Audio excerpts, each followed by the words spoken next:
Graça e paz, meus amados irmãos internautas do canal Avisa Amém. Esse que vos fala é o pastor José Freire. E hoje eu quero falar sobre como entender a mensagem do Apocalipse. Mas antes de nós começarmos a falar sobre a mensagem do Apocalipse, como nós podemos entender, eu gostaria que você que não é inscrito se inscrevesse no nosso canal, ativasse o sininho e deixasse o seu like aqui, que é muito importante para nós. Mas vamos ao que nos interessa, que é como entender a mensagem do livro do Apocalipse. O livro do Apocalipse, que é um livro que desperta muita atenção no meio cristão, porque muitos têm dificuldade de compreender, de entender a mensagem contida no livro devido à sua linguagem. Nós temos partes que são linguagens figuradas, linguagem literal, muito simbolismo, né? Aparece muito o número 7, são 54 vezes. Então entender requer um estudo minucioso mesmo deste livro. Sem fugir de que entender Apocalipse é importante você ler junto algumas outras mensagens proféticas, como Daniel, que são livros importantes para nós compreendermos. Mas o livro do Apocalipse ele é um livro sobre a igreja e Jesus Cristo. Vai tratar da igreja e tratar de Jesus. Trata de juízos para os ímpios, sim, ele vai tratar de juízos aos ímpios que rejeitaram a palavra da verdade. Como Paulo bem escreve em Tessalonicenses, como rejeitaram a palavra da verdade, eu vos envio a operação do erro para que creiam e crerão nela, que é o advento do anticristo. É um livro de revelação, a gente sabe que é, porque o véu neste livro ele é retirado e nos é dado o discernimento de determinadas coisas. E essa revelação que está contida, ela é feita por meio de sinais, né? Candeeiros, os selos, as trombetas, as taças. Usa também o número, né? E o número 7 ele vai aparecer bastante aí. Aparece cerca de 54 vezes, né? 7 selos, 7 taças, 7 trombetas, enfim. Além disso, nós lemos no capítulo 1, lá no capítulo 13, no capítulo 5, que tanto a igreja, né, que tanto a igreja como a história estão sob o total comando de Jesus Cristo. A história não está contaminada, a história não caminha, meus irmãos, para o caos. A história não caminha dando voltas cíclicas. A história não caminha de forma desorganizada, sem controle, não. Tudo está no controle de Jesus. Parece que o mundo não tem controle, mas o mundo está sob o controle de Cristo. Você pode olhar e falar, mas há um caos econômico. A gente sabe que há um caos político. Sabemos que há correntes políticas, a geopolítica, o tabuleiro da geopolítica mundial mudando, potências orientais surgindo, potências ocidentais em decadência, mas tudo sob o controle de Jesus Cristo. O propósito, ao estudarmos, né, o livro do Apocalipse, qual é o propósito? Que tanto a igreja como a história estão no controle total de Jesus Cristo. Então o propósito de estudar esse livro não é apenas nos aproximarmos dele como curiosidade frívola, não é? Como se estivéssemos com um mapa profético nas mãos, para investigar fatos históricos, para sabermos os tempos no relógio profético de Deus, no relógio escatológico de Deus. Ao contrário, tá? Este livro nos foi dado como propósitos morais e espirituais. Para você entender, para nos consolar enquanto igreja, mostrar o âmago da luta que estamos travando contra o mundo e contra Satanás, e a vitória retumbante de Cristo sobre todas essas forças contrárias. Então esse é o objetivo principal do livro do Apocalipse. O estudo do Apocalipse deve nos incentivar, meus amados, a santidade, encorajamento no sofrimento, adorar aquele que está no trono. Está lá em 2 Pedro capítulo 3, verso 12, que é o nosso Senhor e Salvador Jesus Cristo. Então, o cristão, ele não tem que ficar desesperado com o que lemos no livro do Apocalipse. Muita coisa é colocada na internet para assustar, né? Mas o cristão ele tem que ler e interpretar, dominar aquele conhecimento, que é inferir, a inferência de um texto bíblico.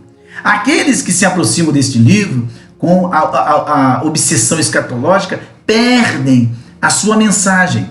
O livro do Apocalipse, queridos, ele revela-nos a certeza de que Jesus tem o total controle da igreja.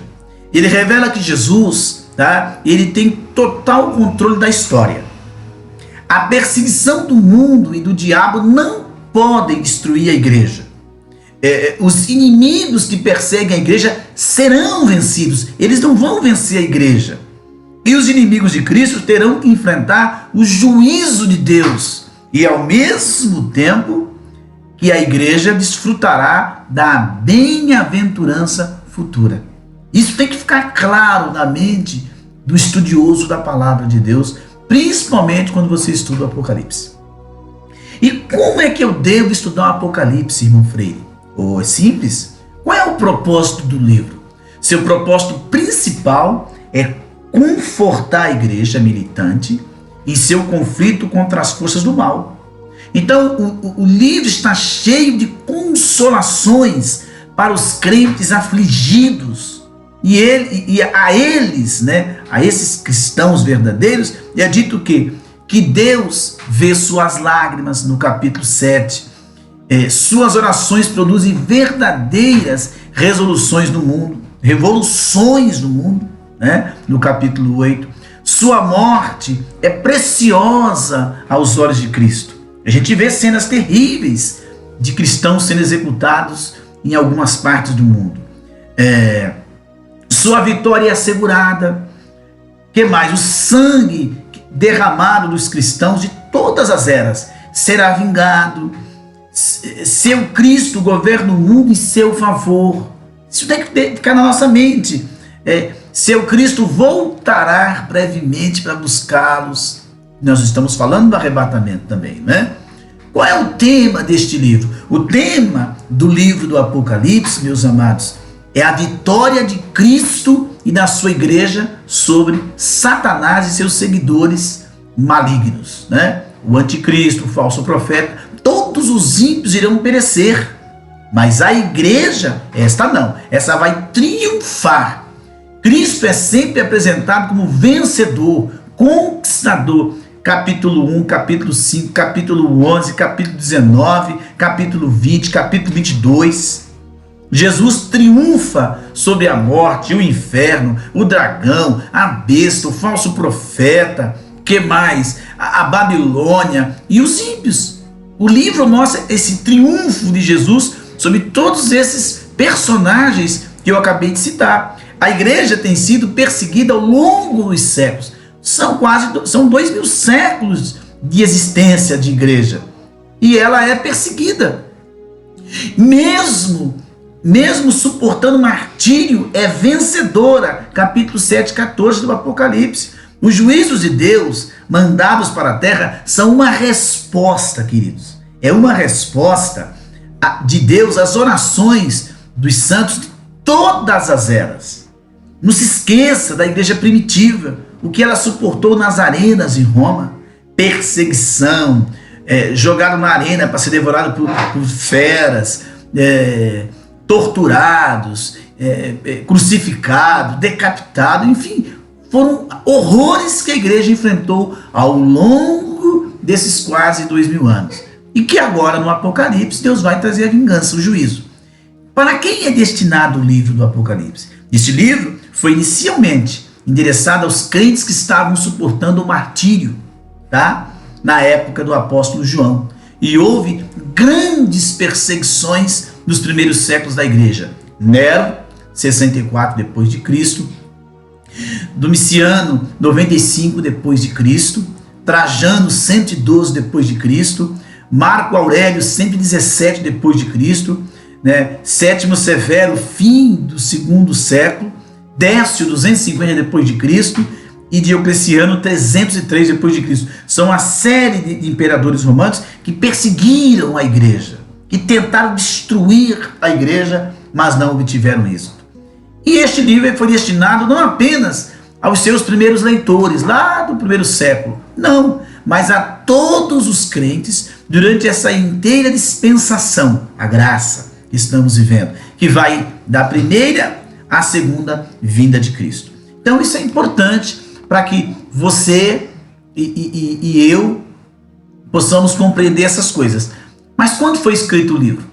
Este livro foi escrito por João quase no final do governo de Domiciano, quando foi banido para a ilha chamada Patmos, tá bom? E como interpretar o livro do Apocalipse? Há três escolas de interpretação do livro.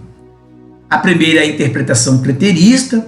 Tudo o que é preterizado no livro do Apocalipse já aconteceu. Então eles creem que é uma narrativa já passada. A segunda é a futurista, da qual até eu creio, que tudo que é profetizado no livro, a partir do capítulo 4, tem a ver com os últimos dias, sem nenhuma aplicação na história da igreja. E também essa escola não faz justiça do livro, que foi uma mensagem atual, pertinente e poderosa para todos os crentes em todas as suas épocas. E outra forma de interpretar é a interpretação histórica, que o livro do Apocalipse é uma profecia histórica do reinado de Deus, desde o primeiro advento até o segundo. Tá? O livro é rico em símbolos, imagens e números, e ele está dividido em 7 seções paralelas progressivas: 7 candeeiros, 7 selos, 7 trombetas e 7 taças. Então, quem é que crê nisso? Agostinho, os reformadores, as confissões reformadas e a maioria dos grandes teólogos, eles seguem, né, essa linha. Mas como entender, então, a divisão do livro do Apocalipse? A corrente pós-milenista crê que o mundo vai ser cristianizado e que teremos grande e poderoso reavivamento e o crescimento espantoso.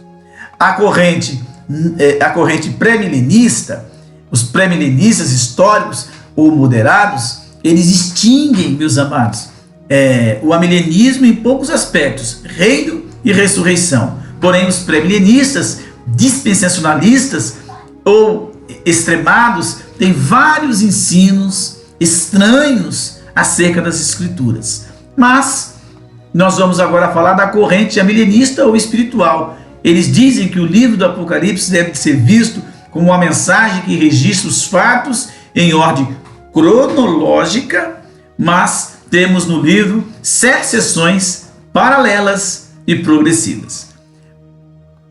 Primeira seção, os 7 candeeiros. Segunda seção, 7 selos. Terceira seção, 7 trombetas. Quarta seção, a tríade do mal.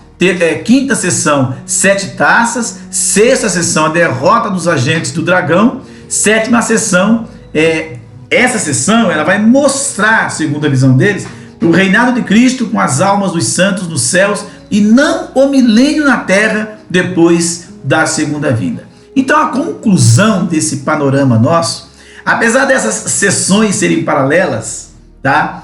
Elas também são progressivas. A última sessão leva-nos mais além para o futuro que as outras, e apesar do juízo final ter sido anunciado em 1:7, brevemente descrito em 6:12, não é apresentado detalhadamente senão quando chegarmos lá. Mas enfim, de que lado estamos na guerra milenar? Do lado de Cristo e da sua igreja, ou do lado do dragão e dos seus agentes? Então, como cristão, o que eu tenho que te falar? Veja de que lado você está. Do lado de Cristo, andando com Cristo, se alimentando de Cristo, ou no mundo do lado do dragão. Veja do que lado você está para que você não sofra as consequências dessa sua decisão. Se você não é um cristão, aceite a Cristo ainda hoje, receba-o no seu coração. O convite está lançado. Graça e paz.